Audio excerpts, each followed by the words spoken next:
ராமநாதபுரம் மாவட்டம் பாம்பன் கடலின் நடுவே ரூபாய் 545 கோடியில் புதிய ரயில் பாலம் கட்டப்பட்டு அதன் நடுவே பிரம்மாண்ட ரயில்வே தூக்குப்பாலமும் நிறுவப்பட்டுள்ளது.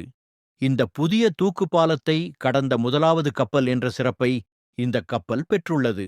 விரைவில் இந்த ரயில்வே பாலம் திறக்கப்பட்டு பயணிகள் போக்குவரத்து தொடங்க உள்ளது. அதற்கான முன்னோட்டமாக ஆள் இல்லாத ரயில் பெட்டிகள் கொண்ட MT-ரேக்கானது பாலத்தை கடந்து சென்றது. பாரத பிரதமர் அவர்கள் இந்த புதிய ரயில்வே பாலத்தை நாட்டுக்கு அர்ப்பணிக்க உள்ளார்கள். இதற்கான முன்னேற்பாடுகள் மும்மரமாக நடைபெற்று வருகிறது. மேலும் பாம்பன் பாலத்தில் புதிய ரயில் பாலத்தை பாரத பிரதமர் அவர்கள் திறந்து வைப்பதற்காக மேடையானது அமைக்கப்பட்டுள்ளது.